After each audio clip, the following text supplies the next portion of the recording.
asked them for articles of silver and gold and clothing, and everything that they took was the spoils because they didn't have anything extra. I mean, they were literally slaves fighting for their lives and for their families, and they left with more than they came in with. And um, it does say, though, that because they were thrust out of Egypt, they could not delay, so they had not made provisions for themselves, meaning they didn't pack food.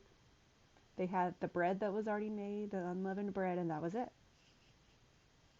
And this passage in verse 39 just, it struck me because in everything that's going on in our world, I don't know about you, but every time I go to the grocery store or try to start thinking about um, what to do for our family, I can tend to get a little panicky, just because we know things are not just hunky dory right now in our nation, in our world. Um, I feel like God is about to judge the gods of Egypt because the same gods that were worshipped in Egypt are being worshipped in our country today. Many people have their heads in the sand and they're like, yeah, this is fine. We're fine. Um, we're not fine. And we, in fact, have been living in slavery for a very long time to a system that has purposefully entrapped us to become so used to depending upon money and depending on a job to eat. And I won't go too far into it. I've done that in other videos. But the way that the Israelites were enslaved was not overt, it was very covert. The tribe of the Levites recognized this from the beginning, and they were probably called conspiracy theorists back then. Um, but they opted out, and they actually were not a part of the enslavement, but they had to watch all their brothers and sisters go through this. So it's very interesting. Um, anyhow, so they could not, they had no provisions for themselves. And that really struck me because I thought, you know what, they really did 100% have to depend on the Father for all of their provision. And that just, it convicted me because I know that I can get very dependent on me, myself, and I, and not really trust God. And so we need to come back to that. All right, verse 40. My mind is blown at this. Now, the time that Bnei Israel lived in Egypt, the sons of Israel, was 430 years. And so it happened at the end of 430 years to the very day that all the armies of Adonai went out from the land of Egypt. Now, if we're thinking days the way God does, he's not thinking a calendar month like Gregorian, which hadn't really been established at that point. But I do believe they worshipped the stars and probably set things up around that, not like necessarily the lunar calendar the way God had designed.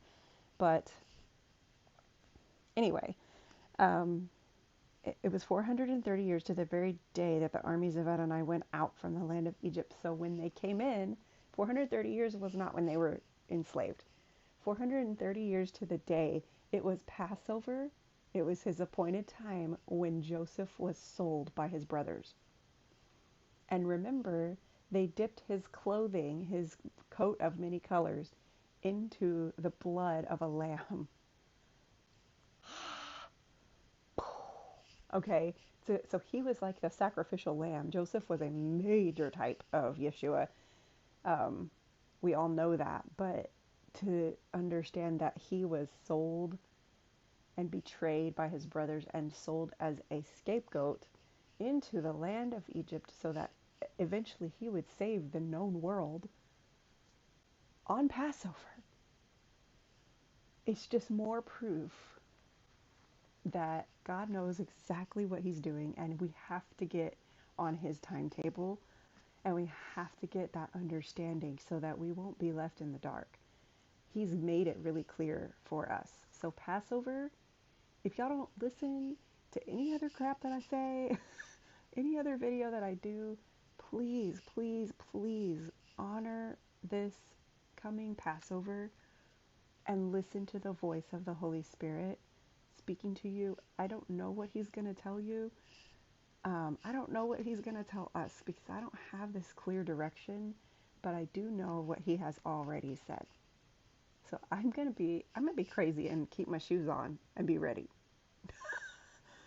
in the physical and in the spirit. And if I look stupid and nothing happens, what have I lost? I'm going to gain time with my family, time in the Lord's presence, and be obedient. And that's enough for me. This is something they've celebrated since this time and even before. I'm not gonna freak out about anything. I'm gonna keep on going. And so anyway, I just wanted to read this to y'all, and there's so much more. Um, but this is when they went out. Okay, they got out of the part of Egypt where Pharaoh was, where they were under watch 24/7. They left Goshen, and then if you go to the Parashat Beshalach, which is this week, it's pretty interesting. It says to the so that after Pharaoh had let the people go, which he kind of did, and he kind of didn't. See, he lost his firstborn son, and so did the rest of the whole land of Egypt. And there was literally a cry in Egypt that was so loud. Um, like in the previous chapter, it said that there would be a cry so loud, but you wouldn't hear a sound in Egypt. I mean, in Goshen, where the sons of Israel were. So they were a little preoccupied. And all the people of Egypt said, get out, go. Like, if you stay here, we're all going to die. And it reminds me of Matthew 24, where the Lord said, if I hadn't shortened this time, then not a soul on earth would be left. And I believe 100%, like if they hadn't left, it would not have been pretty. So they did. They left. Um, he set up an ordinance for them to follow for the rest of eternity to remind them of this event and that God keeps his promises. Okay, so in chapter 13, verse 17, it says that Pharaoh had let the people go and God did not lead them along the road to the land of the Philistines, because that would have been a straight shot. Because here is Lower Egypt, which is actually north, and here's Upper Egypt, which is called Upper Egypt because of the elevation in the land. So Goshen is like right here, and the land of the Philistines would be here, and here's Canaan, right? But no, he leads them down through the Sinai Peninsula, which was part of Egypt at the time. And I did post a map in my band group that was really helpful for me because I was able to see like exactly the path that they took. And this has been verified by archaeologists that were Hebrew archaeologists like this. Well, one of them is a complete atheist and the other one has been following and digging to try to find evidence of the Exodus, and he finally did, and it's on PureFlix. It's called the search for the real Mount Sinai, or the true Mount Sinai. It is amazing. I actually liked that documentary. Sometimes I'm like, oh, really? I know, because I kind of feel like they're grasping at straws, but this one was really, really neat, and there was a lot of evidence to support the fact that this really did happen. That's a side note. Anyway, so he led them down into the Sinai Peninsula, which is like right here. So here's Africa, and here's Saudi Arabia, and here's the Sinai Peninsula. You have sea and sea on both sides. So the Red Sea here is where and this might be backwards on video, I don't know, but this is where they crossed at the base of the Sinai Peninsula. And it tracks out where he tells them to go and camp in scripture is exactly at that base. So they are at the foot of the ocean. Like, after that drops off, it's the mouth of like infinite water. And so they can't go obviously any further south. So they had to cross the Red Sea. They did not have another choice. And God led them that way on purpose. And it says, God will surely remember you. Well, first of all, he said if they see war, they're going to want to return to Egypt because they're going to be too close They want to go back to where it was comfortable, even though they were slaves and their children were being murdered, and there was this horrible lifestyle that they were living. At least they had homes, right? And a shelter and a roof over their head. This sounds all too familiar to some people that I've spoken to in the last year. um, well, it could be worse. Well, yeah. I mean, it can always be worse, but this is not what God intended for us. So, anyway, God will surely remember you, and you are to carry my bones away. Oh, so this is when they took the body of Joseph, and they were going to bury it in Canaan. So they left with that. They literally had to carry his bones out of Egypt. So they had to be ready and have all of this ready. Like, they knew that he was calling them out, and they had faith.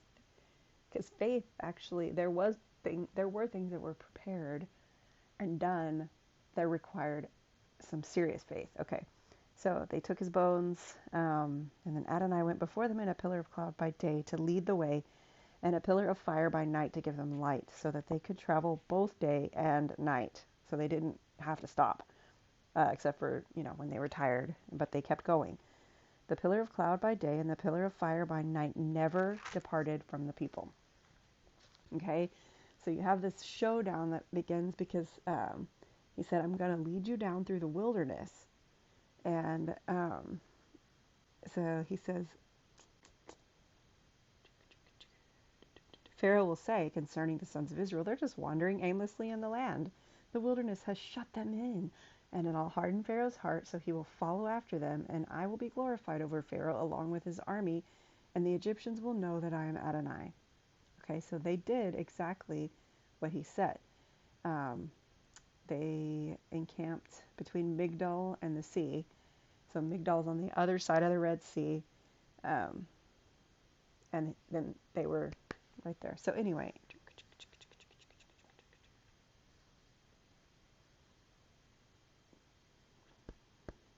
B'nai Israel, they went out with a high hand, meaning they had the upper hand. Then the people of Israel get really mad at Moses. And they say in verse 12 of chapter 14, leave us alone. Didn't we say this to you, that we may serve the Egyptians? It was better for us to serve them than to die in the wilderness. Okay. Can we say trauma bonded? And this is how so many people are today with a government, which, by the way, that word means to govern or control the mind in Latin. Governmente. Okay? Just FYI. So many people have fallen into this trap, and it's time to come out. Okay? And it's not going to be an easy separation. Okay? Moses said to the people, do not be afraid. And then if you read the book of Joshua in chapter 81, oh, it's amazing. This story is really cool. They were actually divided into 4 camps, and there were 4 different three tribes to each camp of thought. And one group said, why don't we just plunge ourselves into the sea and see what happens? Like, they were hopeless. And the next group said, I think it was Judah and the sons of Joseph, the Ephraim and Manasseh tribes, they were like, we're going to go up and we're going to fight the Egyptians and we're going to kill them dead, right? Like the Lion of the tribe of Judah. That's who he was. He was the king, so he wanted to fight. Then you had another camp who said, let's go up and let God just do his wonders and let's confront the Egyptians. And then there was another, it's like there was all these lines of thinking. And Moses literally said to each one of them a different part of what you're going to hear in verse 13. He said to the people, don't be afraid. So that was the first group. They were living in fear. That's what he said to those first 3 tribes. The next group, he said, stand still, because they just wanted to go fight and kill them all. All right? And he said, see the salvation of Adonai, which he will perform for you today. So don't freaking fight. Put your sword down. Chill out. Okay, so the third group, which was, we want to go up and do the signs and wonders and all of that. He said, you have seen the Egyptians today, but you will never see them again, ever. So he's like, God is going to do the sign and the wonder. And the last group, he said, Adonai will fight for you while you hold your peace, or basically keep your mouth shut. Yeah. Um, so there were four different groups, and it literally breaks this passage up in Jasher. And he was speaking to all of Israel, but like separately. It's kind of cool. Anyway, then Adonai said to Moses, why are you crying out to me? Because, of course, Moses went and was like, what do you want us to do? And he said, tell Bnei Israel to go forward. Lift up your staff and stretch out your hand over the sea and divide it. Then Bnei Israel will go into the midst of the sea on dry ground. Then behold, I will harden the hearts of the Egyptians, and they will go in after them, so that I will be glorified over Pharaoh and all his army and chariots and horsemen. Then the Egyptians will know that I am Adonai. Because remember, this was a showdown. Pharaoh thought he was God. He literally did, okay? And they worshipped other gods as well. When I have been glorified over Pharaoh, his chariots, and his horsemen, so they will understand that I am the Lord. Then the angel of the Lord, this is freaking cool, who went before the camp of Israel, moved and went behind them. And the pillar of cloud moved from in front of them and stood behind them. So it followed Yeshua, basically. And so came between the camp of Egypt and the camp of Israel. So Egypt was following them, and this cloud, this wall of cloud, pillar of clouds, stopped them. And there was a cloud, and the darkness was over here for Egypt, right? And yet, okay, so there was a cloud and the darkness over here, and yet it gave light by night over there. And neither one came near the other all night long. Okay, so overnight is when he parted the sea, like when God separated. It wasn't this instantaneous lifting. He stopped Egypt, and the cloud was here, and there was utter darkness, right? Like, because I believe that cloud reached the firmament of heaven and blocked out the light. And then the pillar of fire was over here for Israel, and they could see everything that was happening. Again, okay, with the plagues, he used part of creation, and he retold his story through the plagues. If you go back and just pay attention, he's doing it again. What did God do on the first day of creation? He separated the light from the darkness. He said, let there be light, and there was. And the separation was night and day. There was no sun, moon, stars in the sky yet. There was no firmament. He just separated light and dark, and there was utter chaos on one side, which was the darkness, and the light was his light, and there was peace and, like, yeah. Wow. Okay, so it's a repeat of Genesis 1.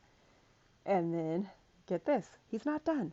Then Moses stretched out his hand over the sea, and Adonai drove the sea back with a strong east wind throughout the night, and turned the sea into dry land. So the waters were divided. What did he do on the second day of creation? I know. He separated the waters above from the waters beneath. And then on day 3, he actually made dry land appear, and he divided the waters. It's literally the terminology that is used in Genesis chapter 1. I love God so much. I just love how he keeps repeating himself over and over, because I'm slow and I need this. I need him to repeat himself. And they were being reminded that he was the God of creation, and he was showing his enemies, who can't create jack squat, they can only copy, that he was the originator of creation, okay? He's the one who controls the sea and the waves and the wind and the light and the dark, okay? This was not just about one sign and one wonder. It was about him proving who he was and who they weren't. Sorry. All right, so he took them out. And obviously Israel passed over on dry land, and it said it was like like as if they were on a highway. And if you watch that documentary that I mentioned, they actually find like a coral reef land bridge under the water, as if the erosion and the way that it was parted, it literally shows that this happened at this spot. Because archaeologically, which I don't necessarily think it has to still look the same for it to have happened, but it's just really cool that all the other spots that they researched didn't have anything like this. And at the base of the Sinai Peninsula between there and Saudi Arabia, there's this land bridge under the water. I love him so much. I'm so just in love with the fact that he proves himself over and over and over again. Okay, so Israel saw the great work that Adonai did over the Egyptians, and the people feared Adonai, and they believed in Adonai and his servant Moses. Okay, so this was reaffirming, obviously, their faith, and they sing this song, and I'm just going to read it, and this is all of chapter 15. I will sing to Adonai, for he's highly exalted. The horse and its rider he has thrown into the sea. Adonai is my strength and my song, and he has become my salvation. And I'm going to go to the cross reference here, because it's too good not to read. For real. Revelation chapter 12, verse 10. It says, Then I heard a loud voice in heaven saying, Now have come the salvation and power and the kingdom of our God and the authority of his anointed one. For the accuser of our brothers and sisters, the one who accuses them before God day and night, has been thrown out. They overcame him by the blood of the Lamb and the word of their testimony, and they did not love their lives even in the face of death. I love it so much. This just makes me want to praise God. Sorry, I'm like, where was I? Okay, this is my God, and I will glorify him. So this is the first time in a very long time that they have called him their God.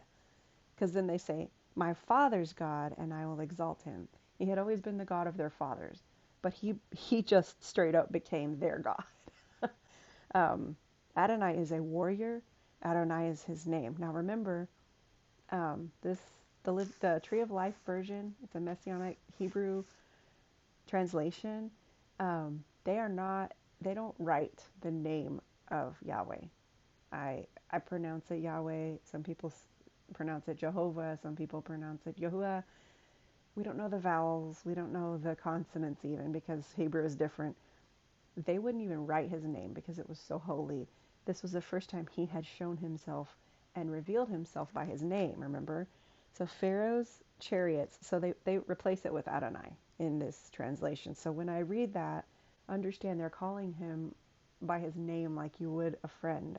This is different. The tide has turned, literally. Pharaoh's chariots and his army he has hurled into the sea, and his chosen captains have sunk into the sea of reeds. The deeps covered them, and they sank into the depths like a stone. I don't think they realized it at the moment, except that later on it calls Miriam the prophetess when she sings out the tagline of this song. So I do feel like it needs, because there's parallels to Revelation and the book of Revelation and the beast being thrown into the sea, being thrown into the abyss forever, the lake of fire. When I'm reading this, listen to the parallel, okay? This is a prophetic song because it had happened, but it was going to happen again. Okay. Your right hand, Adonai, is glorious in power. Your right hand, Adonai, dashes the enemy into pieces. In the greatness of your excellency, you overthrow those who resist you. You send forth your wrath. It consumes them as stubble. With the blast of your nostrils, the waters piled up. The floods stood upright as a heap.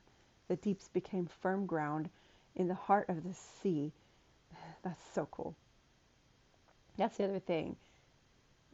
It would have been all squishy mushy. It was literally dry, like dry, hard as a rock. The enemy said, I will pursue and I will overtake and I will divide the spoil. My lust shall gorge on them. I looked that up because it sounded interesting to me. It literally means my appetite will be satisfied, like a bloodlust. Okay. Yeah. Anyway, I will draw my sword and my hand will destroy them. But you blew your wind with your wind, and the sea covered them. They sank like lead in the mighty waters. Who is like you, Adonai, among the gods? Okay, there are other gods, but they are not him. Just pointing that out. Who is like you, glorious in holiness, awesome in praises, doing wonders?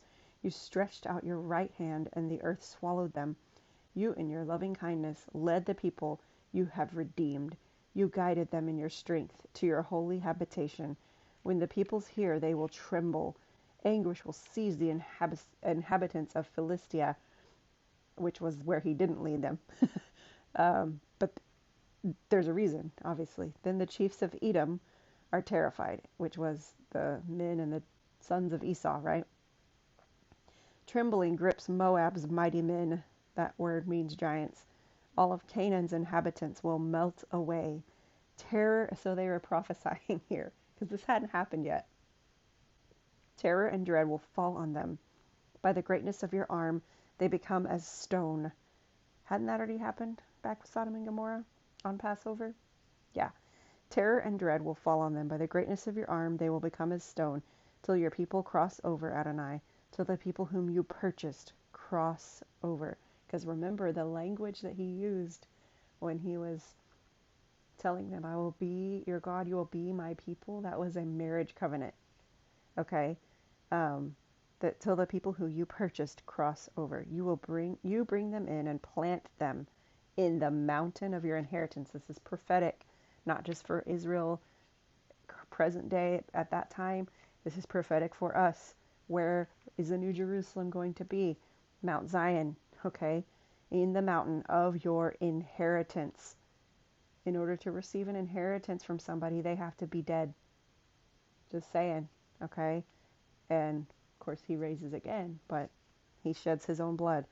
The place, Adonai, that you have made for yourself to dwell in, the sanctuary, Adonai, which your hands have prepared. Adonai will reign forever and ever. For Pharaoh's horses and chariots and his horsemen went into the sea, but Adonai brought the waters of the sea back over them. Yet Bnei Israel walked in the midst of the sea on dry ground. Then Miriam the prophetess, Aaron's sister, took a tambourine in her hand, and all the women went out after her with tambourines and with dancing, as Miriam sang to them, Sing to Adonai, for he is highly exalted. The horse and its rider he has thrown into the sea.